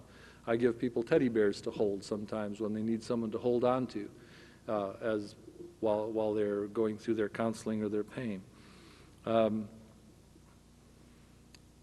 It's also done by telling stories, and the stories that we tell are the stories of you. So when you can tell somebody the stories of them, you remember about them. Every once in a while, someone will come along and they haven't been in for a while, and if I say to them something so simple as, well, how's your dog doing now because your dog was sick the last time you came in? The fact that I remembered that they had a dog and they were worried about it seems to make a huge difference to them. Because it's a story about them. You remembered something about me. I remembered one woman, after she was an assistant of mine, actually, that I was training. And after about 3 weeks, she said, I'm closer to you than anyone I've ever met in my life, which astounded me because we met 1 hour a week and talked about cases. And I said, well, why is that? She said, because you remember from 1 week to the next what we talked about the time before. My dad was an alcoholic. He loved to have me talk to him in the night, but by the next morning, when he was sober, he couldn't remember a word I said to him. And just the fact that I could remember from week to week was something that made her feel so connected with me. I could tell her the story of her from just the week before. Simple story, because it was, which cases she brought in. I'd be amazed that could have that effect. But are we not to remember things? Are we not to tell the story? Do we not do this in remembrance of him? And when we do we not tell the story? When we go out and when we come in, when we enter the door and when we go out and when we're walking down the road, are we not to be telling the stories? And these stories are the ones that say, I remember who we are. I remember who you are. I remember the story of how we came to be here. These are the stories that build our bonds. Many people like to listen to my tapes. And occasionally I've had a few people who call up and listen to my answer machine because they say they just want to hear the sound of my voice. They're in a difficult time, and they just wanted to hear the sound of my voice. I've had a number of times when I've read stories to people in the office and just taped them, and they take the stories home and listen to them when they want to hear a voice that was glad to be with them, to remind them that there was once joy and there would be a road back. Singing is the one way that you can actually reach the right hemisphere. So it won't listen to words, but it will listen to singing. So if you want to actually communicate using words to the right hemisphere, sing them. And so singing songs of love, I think, are part of our faith, they're part of relationship, they're part of things that I urge all parents to do with their children, to begin to sing with them. And I often make up silly songs just as I'm going along with my kids. And they love to hear these silly songs because they're the songs of them. They're songs that say, I'm glad to be with you. And some of you are thinking now about Zephaniah. The Lord your God is in your midst.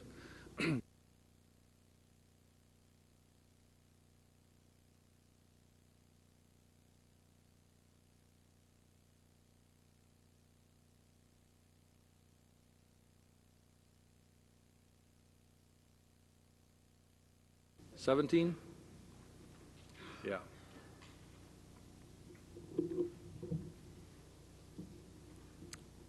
I must have it right. Dr. Dickinson says so.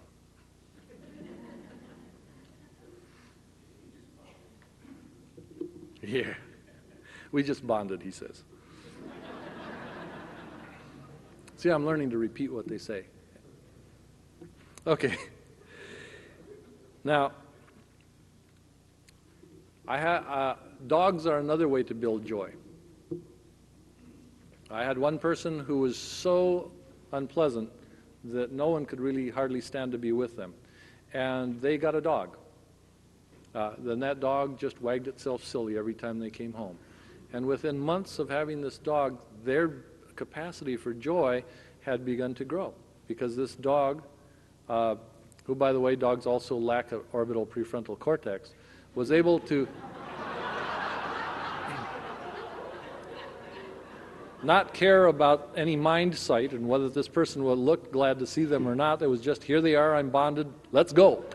And this very deficit allowed them to begin to grow a sense of joy with this person that eventually transformed their ability to have joyful relationships with other people. I had another person who was ritually abused by Satanists as an infant. Now, some of you are aware of the big fight that sometimes goes on about these memories. This is a different sort of a case because in this case, we had all the documentation from the social workers from their infancy documenting that their parents had indeed been Satanists and they had been abused physically and ritually as children and taken out of the home. The person themselves had no memory of it during the time that I was working with them. So here they were, adolescents who could not remember that they'd been ritually abused, but we knew of the case because we had the documentation. Well, they had very little sense of joy. But what they could respond to, oh, and by the way, they were in and out of the hospital about every 3 months. What they could respond to, though, were babies and old people. Babies smiled to see them, old people smiled to see them. And by making sure that they had experiences at least once a day with some babies or old people in which they could just be glad to be together, they no longer had to go back to the hospital from that point on. It stabilized their minds because they were beginning to develop joy that had been missing there from the beginning. Well, the other final way of building joy, of being glad to be with somebody,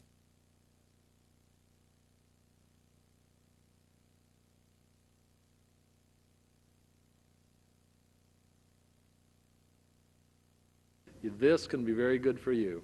And that's what happened with the lady who had the dog.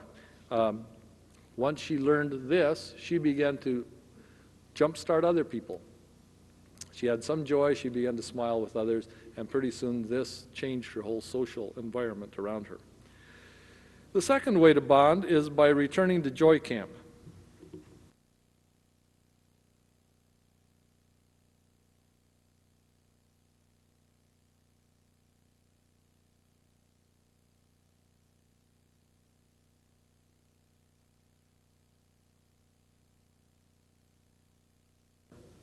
And joy means someone's glad to be with me.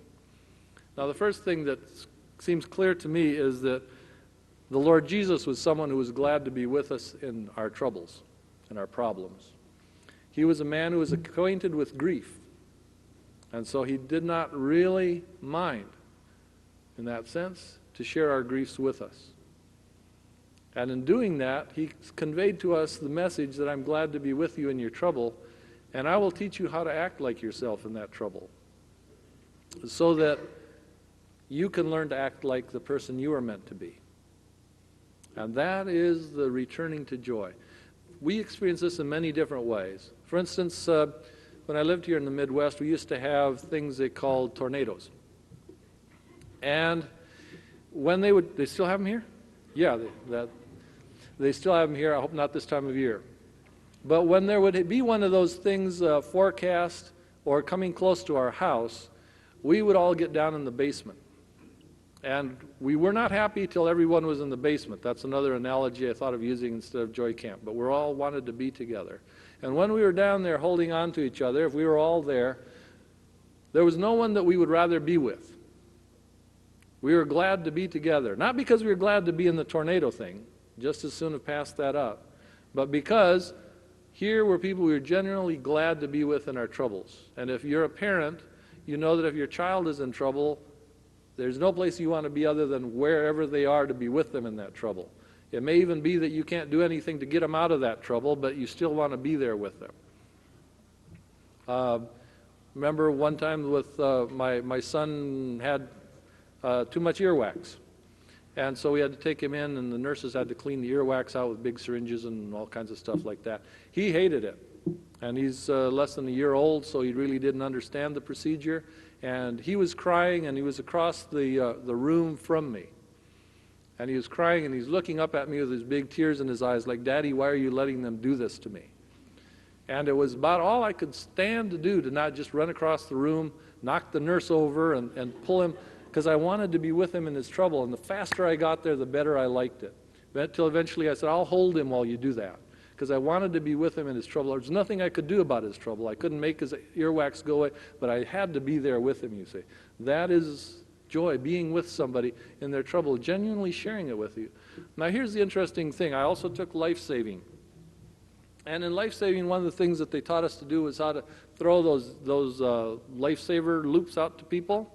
And they taught us a very important principle in this, and you might want to take note here, that unless we threw it to where the person was, it didn't do them any good. Very profound principle. We had to practice this over and over again. But it's very much the same in terms of returning someone to joy. If you don't go to where they are, you haven't returned them to joy. So if you want to pretend that their troubles are less than they are, that they're not as upset as they are, it's like throwing that life ring halfway out because you don't want them to be as far out in the lake as they are. It's only the person who genuinely goes to where the other person is and says, I will join you in this problem, the very one that you have, not the one I wish you had, or the one I'd prefer you to have, or the one that if you had that one wouldn't bother me as much. I go to join you in exactly the one you have. That is the person who can bring you to joy. And so it's very essential as we begin to think of any type of bonding in this form that we think with ourselves that we go to join the person exactly where they are. That's easy to think about in theory, but if you're talking about somebody who has a same-sex attraction, someone who has suicidal feelings, someone who wants to self-mutilate, someone who wants to destroy somebody else, it is not as easy as it would first sound to go to join them in exactly the trouble that they have, because many of us would rather prefer to think of it as a simpler problem than that, as a less upsetting situation than the one they have. A less distraught place. But it's only those who join them right where they are and show them how to be themselves, how to have a relationship in the middle of that, that are actually able to help them. That's the basis of what we're going to be talking about with counselors when we're talking about dealing with borderline. It's how to exactly throw that lifesaver ring to exactly where the person is and help them get back to joy from there, from some of the most upset feelings a human being is capable of feeling. And so now those of you who are wondering what that's like if you were going to not go there, you know basically the substance of the lecture. You won't get left out. You just won't be told, you know, all the gory details that go with that, which would upset somebody. And if you don't know how to get back to joy from there, now you know why I don't want to leave you out there. Because that's very unkind, it seems to me, to send somebody some feeling. And in a conference like this, there's no way that you're going to track your way back to joy. And we have people running off, to feeling stuck. And we knew it would. So please don't come. And I'll be glad to see you afterwards. Well, you can only get back from emotions that are no larger than the amount of joy that you have. So your climbing strength determines how much strength you have. Another way to think about that I talked about is having a joy bucket. Suppose we talked about it as the capacity to feel joy. It was like a physical shape. If you had like a 1 cup capacity for joy, that's 1 cup of sorrow is how much you could carry. If you had a 1 gallon bucket of joy, you could carry a gallon's worth of terror or fear or rage or anything else and still manage to act like yourself. Because as soon as the negative feeling exceeds your capacity for joy, your mind just crumples. You no longer are able to act like yourself, even if you had a guide. Acting like yourself is dependent on the right orbital prefrontal cortex under those conditions, because it takes over. When you get an unpleasant, intense emotion, the right orbital prefrontal cortex takes over, and it runs tapes. It just does whatever it saw being done at that time. And that's why we need to imitate somebody in order to learn how to do these things. If we were to think of our conscious awareness as a flashlight, you realize if you have a flashlight, you can shine at different places, and it only lights up that little thing that you're shining at. So as you're talking here, a lot of your awareness, your conscious awareness, is focused on me and what I'm saying. But if I say to you, your feet's starting to get tired, if, wherever they are right now, your focus has changed. Suddenly you're thinking about your feet and you're saying, well, yeah, they're getting hot or they're getting cold or something like that, because you can shift that focus around. Well, people in distress who do not know how to act like themselves will focus their attention on whatever is distressing them. So let's say a lion walked into the room right now. Most of you would lose total interest in me and what I had to say, and you'd be focused on the lion because it would be what would be distressing you. I likewise would be focusing on the lion, and my right orbital prefrontal cortex would be doing something like trying to climb on the podium or on top of the speaker right there, thinking climb, climb, climb. That's all I can think of. But if I was actually a lion tamer, I would begin to think of all the things I prefer to do when there's a lion in the room, and probably wouldn't be climbing on top of the speaker. I don't know what it would be, because I have no such tapes in my mind. But they would be thinking of all the ways that they liked acting around lions, and begin to do that. And they'd probably say to themselves something like, these people are mighty fortunate that I am here today, because they have no idea what to do with a lion. And so they might even shout instructions to us on how to act like it would be like us to act in the presence of a lion, you see. Our flashlight would be on that. And it's only as the flashlight is returned to us that we begin to learn how to act like ourselves. So in the presence of strong emotion, if you are afraid and you're in the boat and it's sinking and you're bailing as hard as you can, your flashlight of attention might be on the storm. And it's only as the flashlight of attention is put back on you, and let's say, some sleepy voice from the back of the boat says, oh, you little face, let's have a look at you. You are really the problem here, not the storm. Let's have a look inside of you. You got little faith and there's a lot of fear going on. What you ought to do in the presence of that fear is actually have a lot of faith. Well, would that be what's like me to do? I had never thought of that before. I was just thinking how to wake you up, because maybe you ought to bail too. Bailing is the only thing on my mind. That's the only tape I had to run, you see? You see how that changes the focus of attention? Someone is there who can teach you how to act like yourself in the presence of a storm. You have all this terror, you didn't know what to do. And this is what God and His people, the mature ones, always do. They put the attention back on you and they say, yes, I know you're angry. What would it be like you to do when you're angry? You know what Jesus did when He was angry? One place in Scripture it says that He was furious. No, it wasn't with the money changers in the temple. That doesn't say anything about how He felt. Maybe He was, maybe He wasn't angry. It was when there was a man with a withered hand, and he was in the synagogue on Sunday, and he looked around at everybody, and it said he became furious. And he was so furious that he healed the man. Why? It's like Him to do that. Suppose the crowd had been scary and he'd been scared. What would He have done? Would have healed the man. Suppose they were full of faith and He would have been just joyful as could be and look at all of those people. What would He have done? Oh, we would have healed the man. Because it was like Him to do that. And so He remembered who He was and what He'd come there to do, even though He was furious. It's interesting enough that that word for anger is so severe that that same word is used by Paul on his list of sins, that we are not to feel that furious.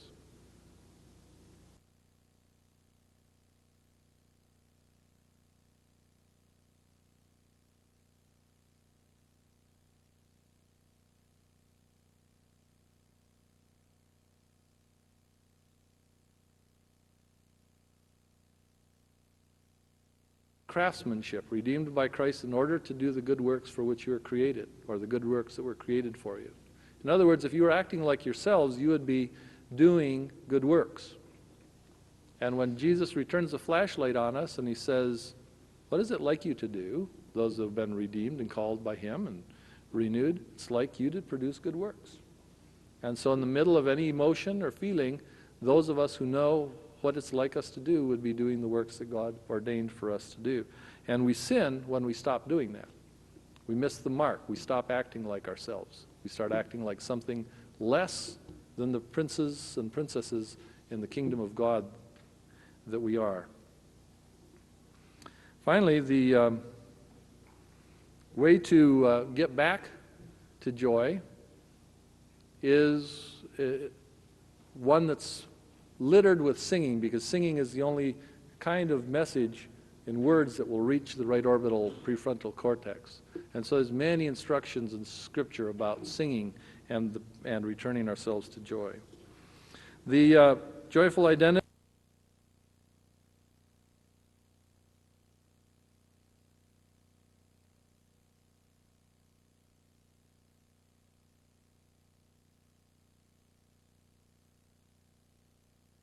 in response to our bonds, we can say that the strength of our bonds with others determines the amount of joy we have, which determines the amount of suffering that we can endure and still act like ourselves. When we grow and develop this maturity, we do it in the presence of love bonds with us, which means that the interactions that we have with other people are based on love and their care for us, not on us being afraid of them. Satan and his kingdom is based on fear, and unhealthy family interactions are based on fear. And that's the main way in which people motivate each other. But in a healthy Christian family, the relationships are based on love. That's why Peter says that Jesus never threatened anyone, neither should we. The relationships are not to be based on fear.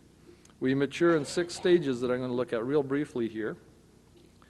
They are an unborn stage, and if you want to have more details on these stages, because they're important to how we should grow, you can find them in the stages of a man's life, and this is also on the literature table back there. The unborn stage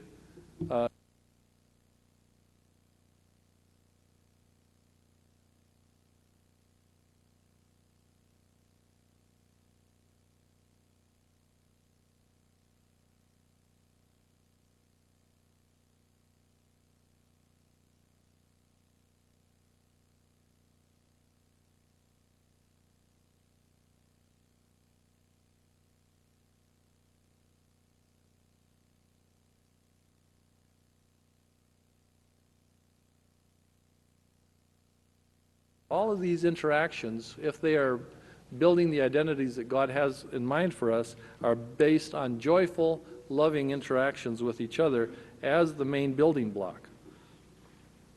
So when we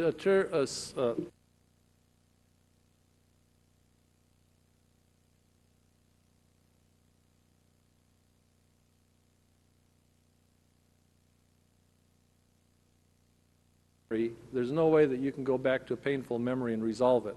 They simply haven't got a big enough joy bucket. So your first task becomes to build joy. Teaching joy is the goal.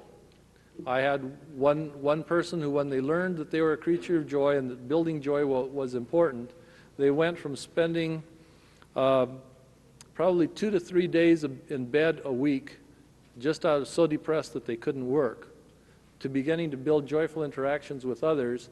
And within about a year, they were teaching in a classroom, which their main goal in the classroom was to build a joyful relationship with all the children, in which they were known, appreciated, and they found learning to be a part of a joyful relationship with others. So they were soon had 20 little sources of joy to respond to and grow and to overcome the problems that not only the teacher but the children brought to that environment. Since that time, they haven't missed a day of work in over 2 years.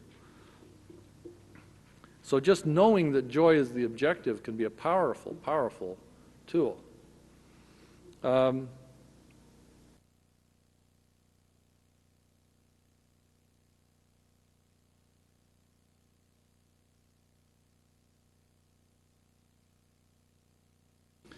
And so it's no longer, for some of us, particularly in the professional counseling ministry, there's no professional way to approach that, is there?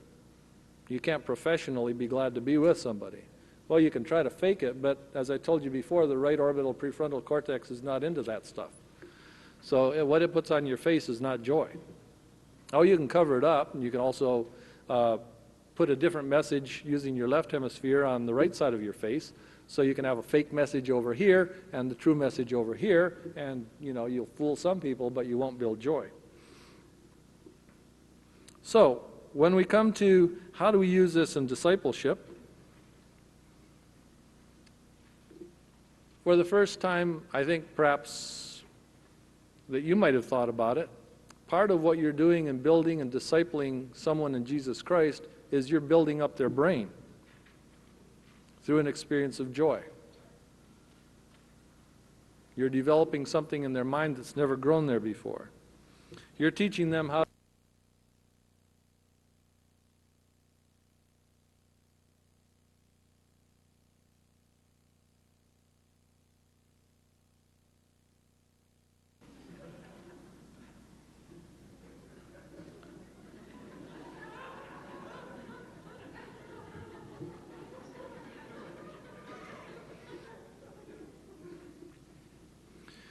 we are also helping people restore their brains, part of their minds, through joy.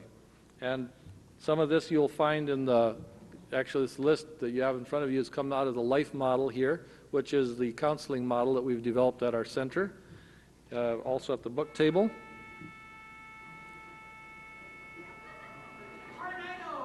Yeah. And it's a rather simple list.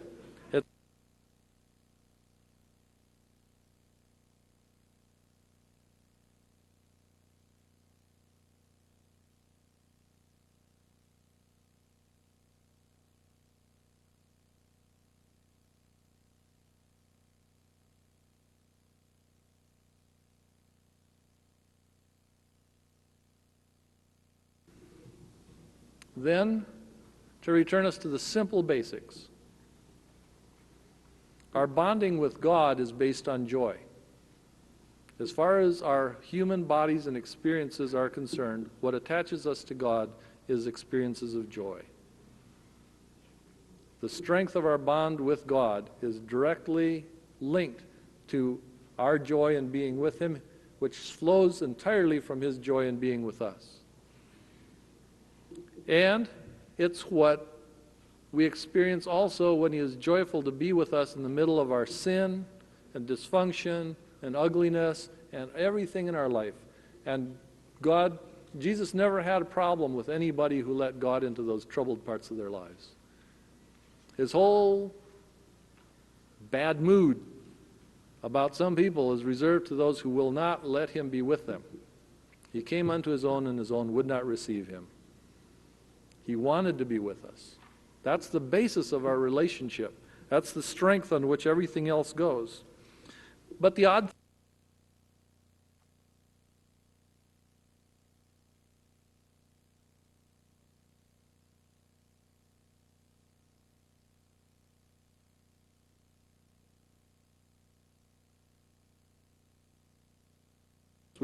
we have often overlooked that. I, in fact, overlook that regularly almost every time I get together with the church, because my first reaction to them is rarely one of joy. I forget that all the time. How convenient. But the church is to be about joy and being glad to be together. Again, just for being together and for being together with the times of trouble. Bonding with the wounded is based on joining them in their trouble and returning them to joy. They will be as glad to be with us as we are glad to be with them in their troubles. And raising God's children to maturity through the steps that I just outlined there is also based on joy, because it requires being attuned to who they are and where they are right now and what is going on with them, that lets us interact with them in a way that says, I see who you are, I'm glad to be with you, I will teach you how to act like those of us who are children of God act. And in doing that, we help each other to grow into maturity, with the more mature leading the less mature along the way. Well, I'm very glad in my own life that what I have experienced as an individual, what I've experienced my salvation, what I've experienced from studying neuroscience and the Bible have suddenly converged for me into one theme which I can hold on to, which to me unifies it all. And that is that I am above all things a creature of joy. And that the great God and Creator is the one who above all is the most joyful to be with me. And He has created a people to gather around me that will be glad to be with me and I with them, so that we may make an example to this, to all the people who we will join in their troubles and draw them into the middle of this kingdom. To me, that unifies all of things, whether healing, evangelism, discipleship, family life, raising children, healing, deliverance, all into one theme, the return to joy and the building the joy of the kingdom of the great King. Thanks for being with me here today.